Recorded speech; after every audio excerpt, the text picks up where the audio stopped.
Chapter 12. Gratitude.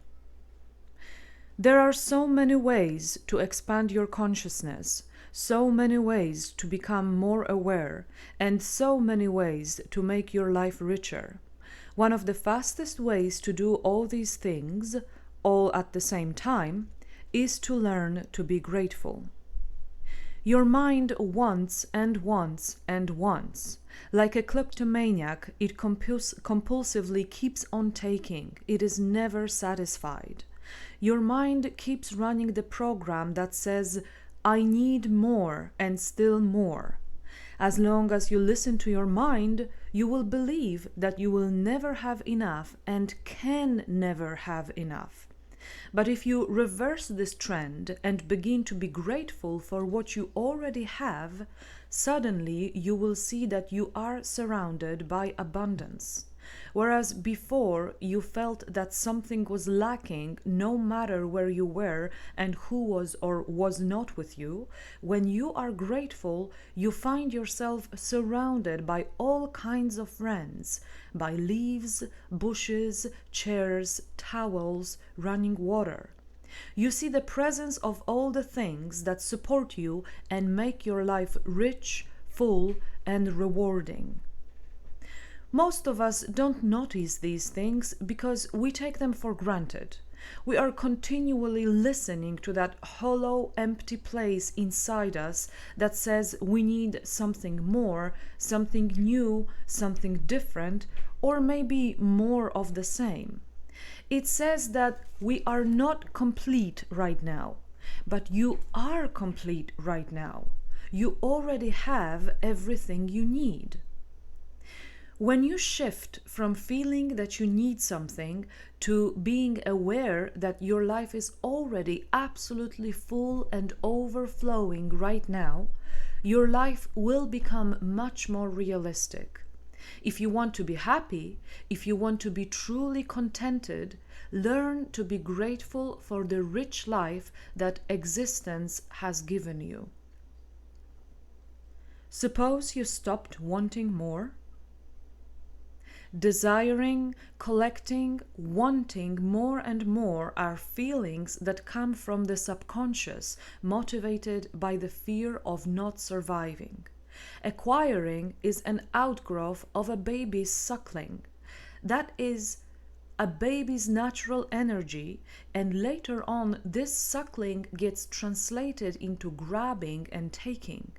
As adults, we keep suckling, grabbing up houses, cars, jobs, degrees, and money, trying to feel like we have enough, trying to become satiated. But all those things you keep collecting don't satisfy you because as soon as you get them, they become unimportant. You don't appreciate them. Your mind urges you on, saying more, more. But it's never enough, and it can never be enough. It's like pouring water into a canteen with a hole in the bottom. You can continually pour and pour all your life, but the canteen will never be full. If you live this way, you will always want something more. You will always feel empty. You will constantly promise yourself that if I have this, then I will be happy. But you will keep on making this promise, looking for something that getting cannot get for you. How many things and people and degrees have you already collected? Aren't you always still in the same place, feeling deep down that you don't have enough? That you aren't enough? That you haven't found the right thing, that you have to keep on searching? But if you are genuinely hungry, eating makes your hunger go away. If you are thirsty, drinking quenches your thirst. If you feel needy but don't feel satisfied after acquiring more and more, then the need must not be real. Suppose you stopped searching, stopped collecting, stopped wanting more. Suppose you stopped it all. Suppose that instead you became simply aware of what and where you are and felt grateful for it. Just by noticing what is here, you immediately put yourself in the now, and all those desires that are plaguing you become meaningless. You can choose to keep chasing the horizon, or you can choose to be realistic by being aware of what is in your life right now and being grateful for it. If gratitude does not come naturally to you, you can learn it. When you do, you are nourished by all the things you already have. Every day brings something new into your life and gives you more. Every day is new. You don't yearn for more things because you are full. You are complete. You are already living like royalty. Embellish your life, brighten your life, enrich your life by being grateful. Acknowledge your friends. Acknowledge the place where you live. Acknowledge the simple things you can do, like creating light by pushing a button on the wall, or like turning a knob on the radio and instantly hearing beautiful music.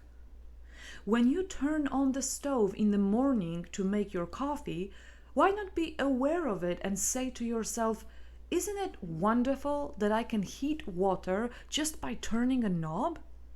And when the water for your coffee comes out of the tap, why not be aware of it and be grateful for it? Why not be grateful that the water has been there in the tap all night long, waiting for you to need it? Why not indeed? If you look at all the things you already have, you see that you are surrounded by beauty, by harmony, and by convenience, by all kinds of things that are simple and majestic. You are already living like a king or queen. As soon as you realize that, existence starts showering you with gifts. Actually, it does not give you more than it already has been giving you, but you become aware of everything you're given. You see that they really are wonderful gifts. You are complete. You are filled to overflowing. Being grateful changes your life in an instant.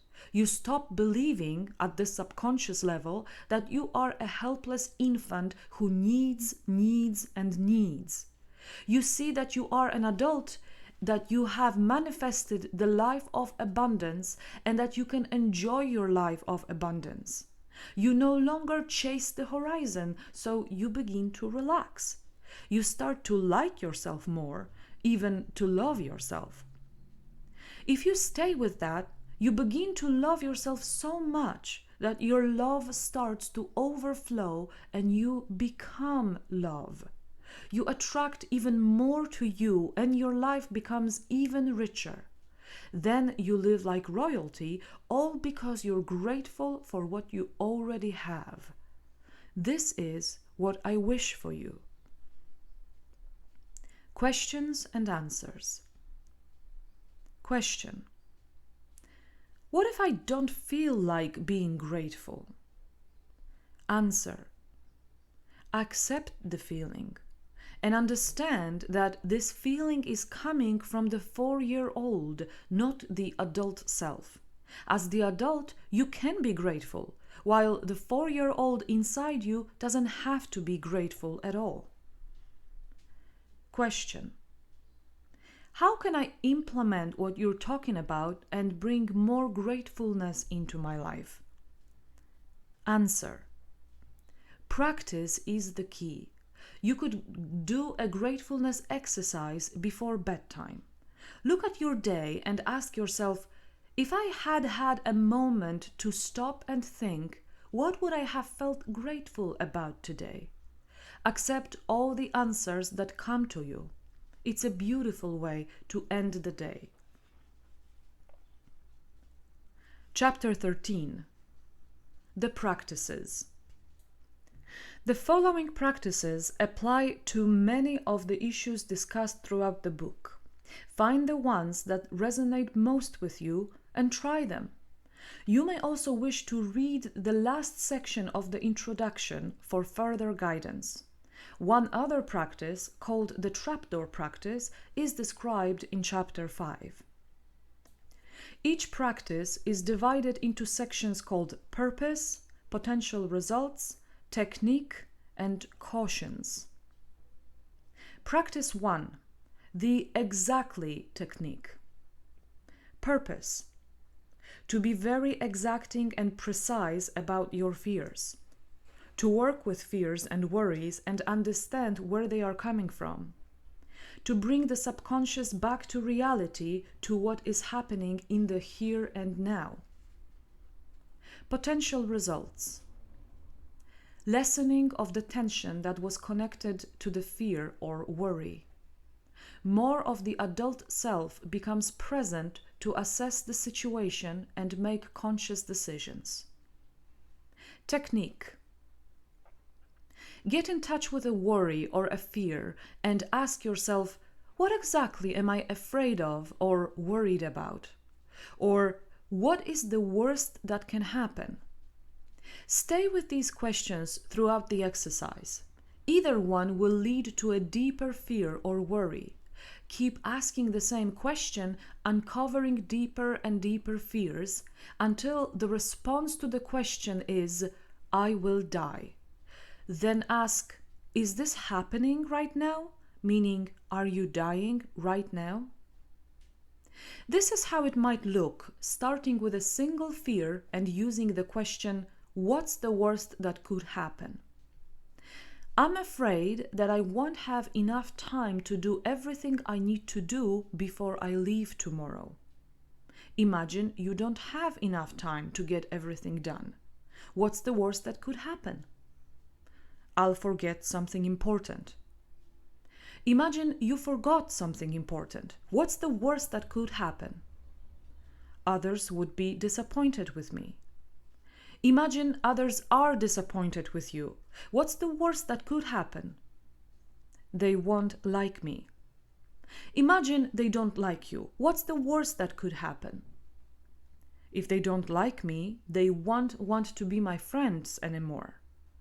Imagine they don't want to be your friends anymore. What's the worst that could happen? Then I'll be all alone.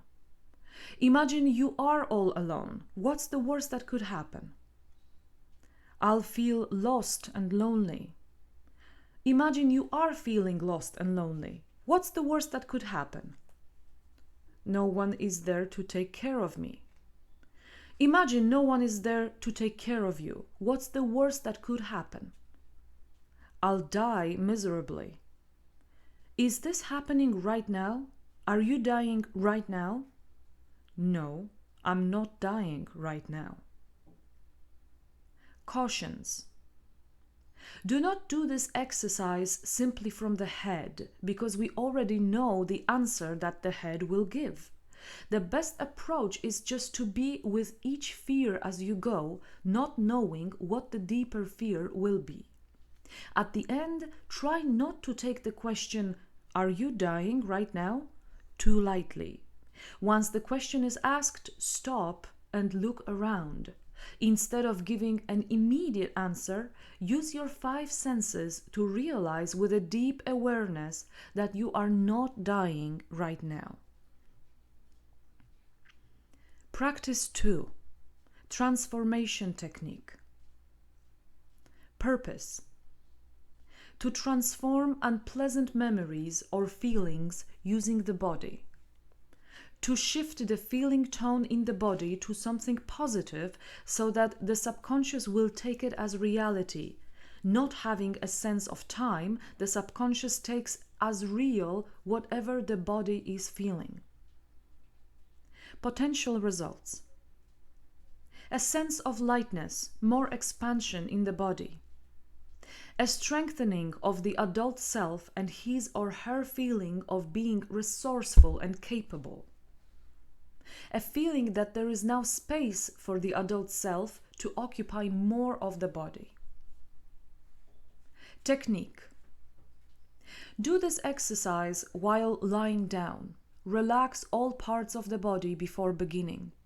Take as long as you need to feel balanced, but no more than 1 hour. Lift your right arm as a concentration tool, leaving the elbow on the mattress or floor, and relax your wrist. Remember an unpleasant situation or feeling in your life. It can be a recent or an old memory. Talk out loud in the present tense and repeat the memory as if it were happening right now. Then lower your arm back to the mattress or floor and lift your left arm for concentration. Staying with the same situation or feeling, change everything so that you get what you want and feel totally satisfied with it. It might be necessary to exaggerate and be outrageous until the feeling tone is felt in your body. Talk out loud in the present tense. Lower the left arm and lift both arms. Feel whether there is a difference in your energy. How do you feel? If you feel balanced, alive, lighter, or cleared, allow yourself to remain there for a while. Cautions. You might have a tendency to cut the exercise too short. If you're not feeling balanced and energized after a few rounds, don't stop. Practice 3. Intuitive dialogue. Purpose. To feel the feelings of your 4-year-old and express them. Potential results. Opening the door to recognize repressed material. Technique. Take 2 cushions or chairs and place them facing each other approximately 2 feet apart. Sitting on one cushion or in one chair, allow yourself to be the adult self. Feel your strength, capabilities, and resourcefulness. Remember your knowledge and experience and get a sense of your adult age.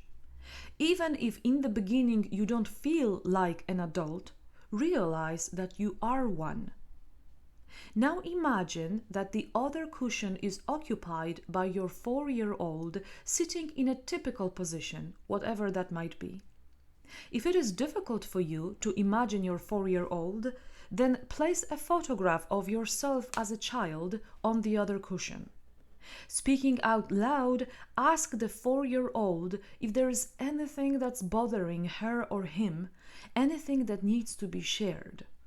Communicate that you are his or her adult self, his or her friend, and not mom or dad. She or he can share anything with you because your love is unconditional. You will never judge or punish. After establishing your role as the adult self, move to the other cushion and allow yourself to become the child. Let your body posture change to that of the 4-year-old, reflecting how he or she is feeling at the moment. Don't hold anything back. Don't filter or censor. Tell your adult self everything that's going on. Just keep talking until you feel genuine emotions. They may be violent. Rejoice in this, knowing that you are perhaps opening the door to repressed material. Go into it as much as you can, holding nothing back. The objective at this moment is actually to be childish. You have been repressing this all your life, so at first it may seem a bit awkward. Giving yourself permission to get into it will make it move very smoothly. After a few tries, it will be easy. When the 4-year-old has expressed himself or herself totally, move back to the other cushion and sit once again as the adult self. Using the 5 senses and taking 5 deep breaths, bring yourself back to the reality that you are an adult now. Then, when you feel your strength inside, as well as your love and compassion for the 4-year-old, respond to the child. Be comforting, accept his or her worries and emotions, and let the 4-year-old know that, as a child, being helpless and dependent is to be expected. Let your 4-year-old know that now things have changed. In the past, you as the adult self didn't exist, but now you do, and you are fully capable of taking care of her or him. Tell your 4-year-old your present age and the present year. After you've done your best to respond to or comfort your 4-year-old, move back to the child's cushion. Become the 4-year-old again and feel whatever you feel. Share with your adult self everything that is happening. How did it feel to hear your adult self speak to you? Do you agree or disagree? Let yourself be the child and express whatever is there. When the 4-year-old is finished, move back to the adult cushion. Continue shifting back and forth as much as you can to comfort the 4-year-old and to bring her or him more into this moment where he or she is being taken care of by you. As the adult self, always remember that the 4-year-old is worried about survival. You know this, but the 4-year-old doesn't. This is the central key to all problems. Don't stop at a superficial explanation. Help the child see that the problem is the worry about staying alive. Always try to make this bridge to the survival instinct. When the dialogue seems to be over, move to the adult cushion and end the dialogue as an adult. Cautions. Always end the intuitive dialogue being the adult self. It's often very nice to take your 4-year-old into your arms and give him or her a good hug. Practice 4. Monologuing. Purpose. To bridge the gap between the conscious and the subconscious mind. To know what is happening in your inner life. To have insight and understanding about your 4-year-old, to acquaint you with his or her mentality. Potential results. Opening up deeper layers of yourself. Finding possible solutions to specific problems. Learning to deal more realistically with your 4-year-old. Technique. In this exercise, you will be carrying on a monologue with yourself. Start with an hour, then later you can cut down the time. Sit comfortably with your eyes closed in a place where you won't be distracted. Decide on how long you're going to monologue and stay with that time. Don't allow yourself to stop before that time is up. Use a clock or timer to be precise.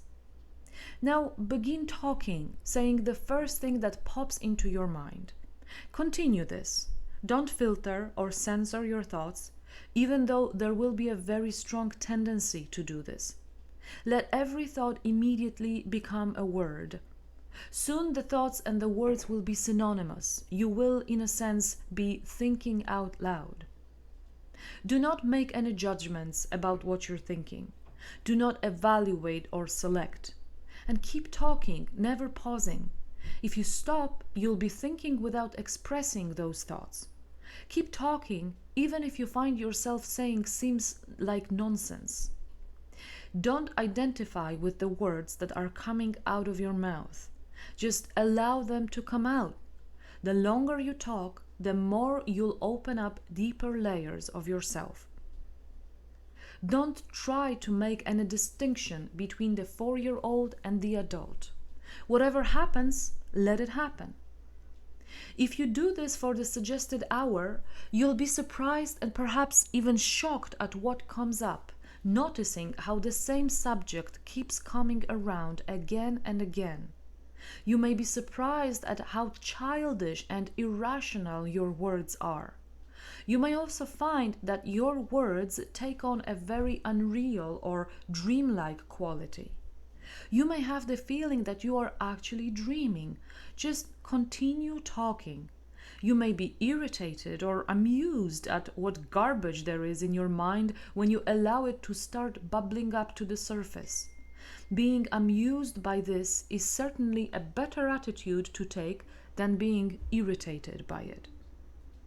If you don't influence it, You'll also find that your mind jumps around very unexpectedly. Just allow it to happen. This lets you know what's happening in your inner life. By continually talking, you are brought again and again to face whatever is bothering you the most. The continuous talking will also bring up the possible solution to the problem which you unknowingly already hold within your subconscious. What we usually call thinking is not really very productive.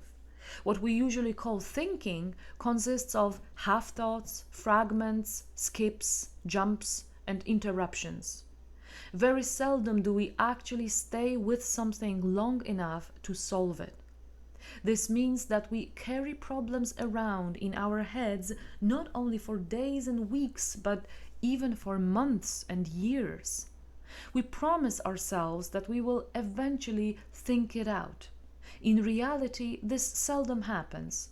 Therefore, the fragments keep cruising around in our minds, causing confusion and wasting energy. In spite of its surface level silliness, you'll find monologuing a very useful problem solver. However, at this stage, this exercise is primarily aimed at acquainting you with the mentality of your 4-year-old. If you're keeping a journal, you might want to write down any major characteristics or aspects of your 4-year-old that might come up for the first time during your monologue. Cautions. You might feel irritated by the content of your words and stop too soon. Keep talking until you feel an emptying inside and more spaciousness. You might not take this technique seriously, thinking it is inefficient. If you're not careful, you may have a tendency to confuse monologuing with the intuitive dialogue. But there is an important distinction. In monologuing, we do not try to separate the 4-year-old from the adult. In intuitive dialogue, separating the 4-year-old from the adult is the major purpose of the technique. However, in monologuing, you don't filter or evaluate in any way. Practice 5. Gratefulness practice. Purpose. To experience what life is giving to you in each moment with a sense of gratitude. To shift the focus from our problems to the unconscious gifts we are always receiving. Potential results. Experiencing your life as being enriched by the increasing availability of the moment can lead to a general state of open-heartedness and well-being. Technique. This exercise can be done alone, with another person, or with a group. It can be done in 1 minute or in 20 minutes. If you are with a partner, ask, what are you grateful for today? Look especially for the small things, even the ability to breathe. After your partner responds, have him or her ask you, what are you grateful for today? Go back and forth, reviewing your day. At the end of the exercise, if appropriate, acknowledge your partner's support. If you are doing this practice alone, ask your 4-year-old what he or she is grateful for today. Go back and forth reviewing your day. At the end of the exercise, let your 4-year-old know that you appreciate her exactly as she is. Cautions. On first reading, it is easy to think this exercise is overly simplistic. However, if carried out with authenticity and single-mindedness, according to the instruction, you will be surprised at the depth and magnitude of the insights that surface. Practice 6. An exercise to do several times a day. Purpose. To differentiate between what the 4-year-old is dreaming about and the here and now. Potential results. You become more available to the present moment as something inside relaxes and the dream softens. The here and now becomes more alive than the dream. Technique. This exercise can be practiced for only 1 minute or as an ongoing exercise throughout the day. It can be done alone or with a partner. This is a beautiful exercise to do while walking about in nature. Close your eyes and take a deep breath. Ask your 4-year-old what he or she is dreaming about. This may include thoughts, feelings, reactions, judgments, or memories. Acknowledge his or her dream. Ask yourself, what is here now? Look around and experience what you can actually see, touch, hear, smell, or taste. Pointing out the here and now non-verbally will draw you more deeply into the experience. Then ask your 4-year-old what he or she is dreaming about again. Acknowledge this dream. Ask yourself, what is here now? Cautions. Always end in the here and now. Spend as much time in the here and now as you do in the dream, so that the here and now becomes more alive than the dream. Practice 7. Age regressions in daily life. Purpose. To be able to notice when you are experiencing an age regression when you are triggered by something or someone. Potential results. To be able to keep track of your conditioning so that you can contrast it to the here and now. To enable the 4-year-old to know there is no danger in the here and now. Technique. This exercise can be done at the end of your day as a way to review your pattern behavior, or you can keep track as you move through your day. When you notice yourself being triggered by something or someone, take a deep breath and then ask your 4-year-old how old he or she feels at that moment. Ask him or her what this reminds them of from their past, what old photographs or movies might arise.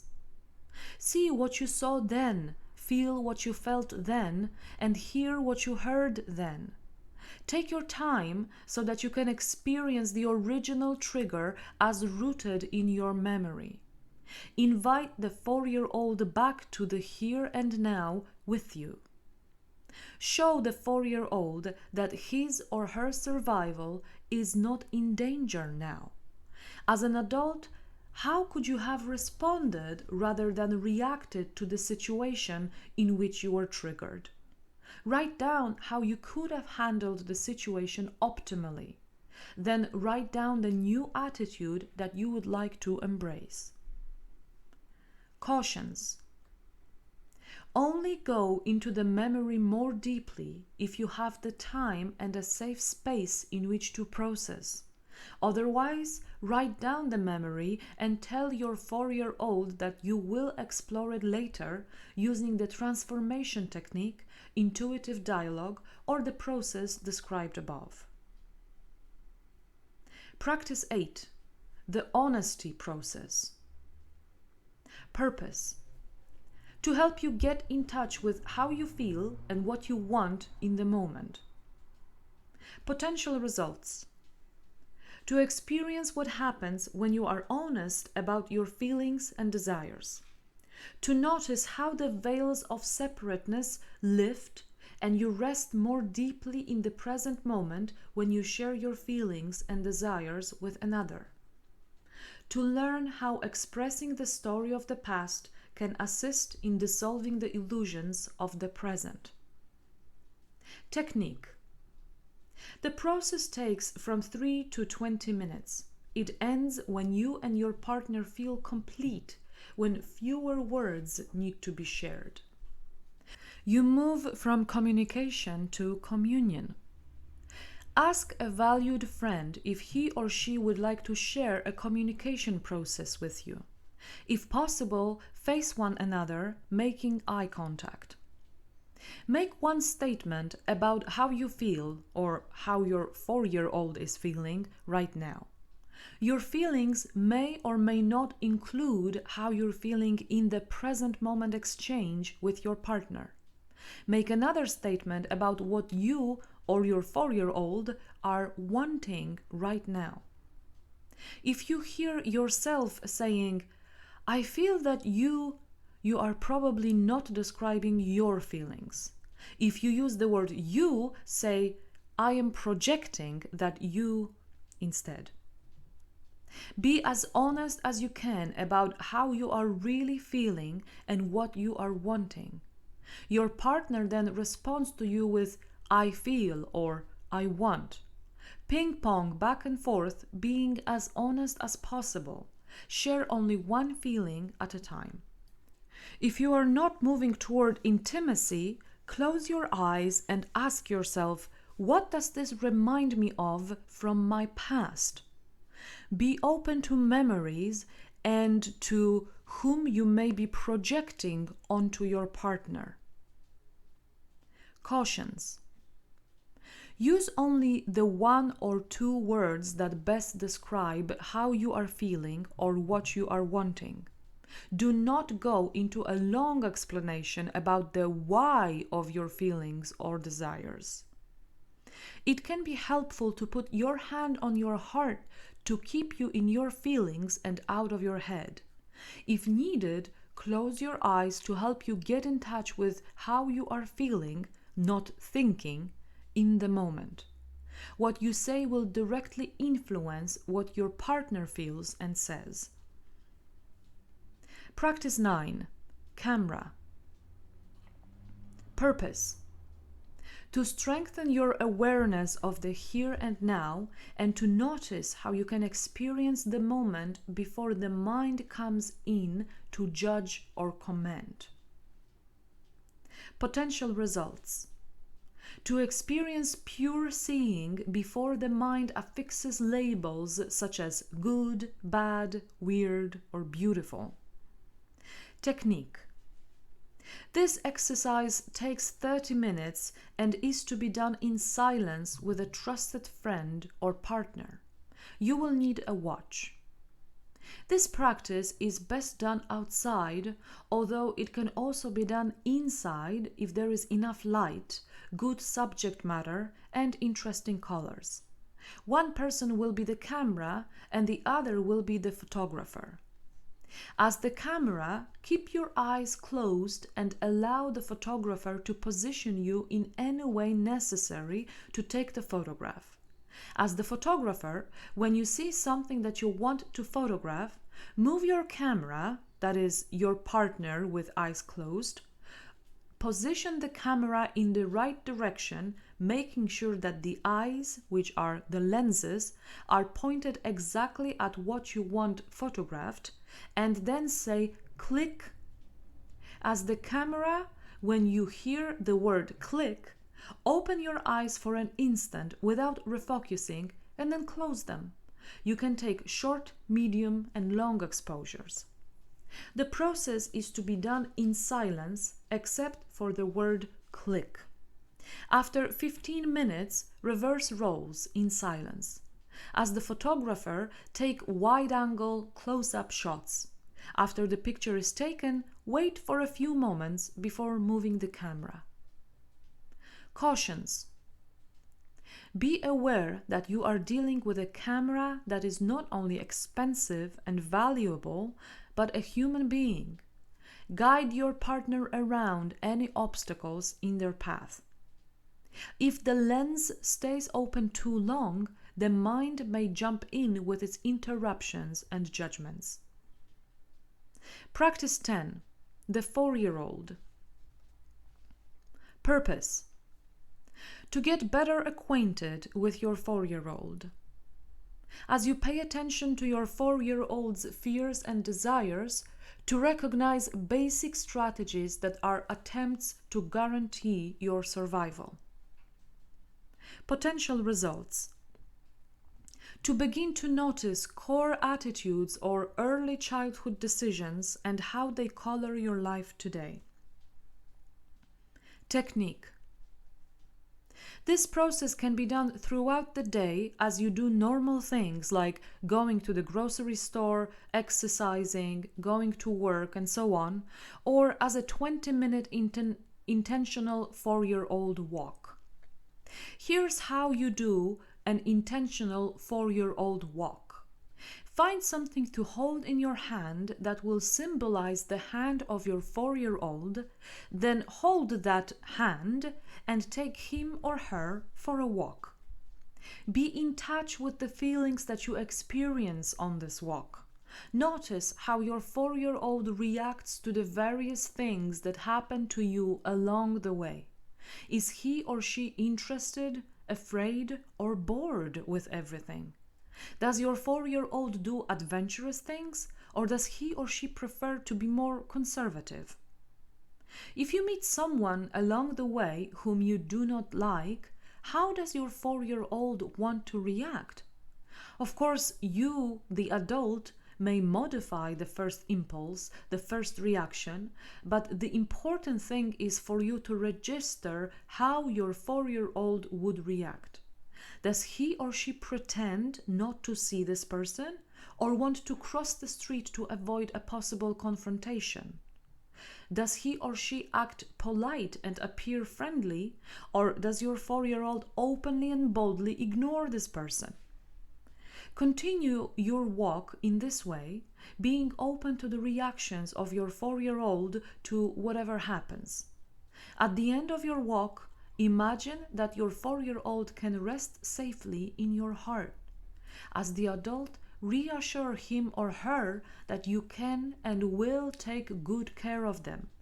Remember that your 4-year-old is still living in a reality and conditioning that are in the past. Once you recognize that, you may want to do something different in the here and now. Cautions. Always remember to end the session as the adult. Remind your 4-year-old that he or she is safe with you in the here and now. It is helpful to put a photograph of yourself as a child by your bed, on your desk at work, or on the door of the refrigerator. Each time you glance at the photograph, you are remembering him or her. This was Finding Clarity by Jeru Kabbal.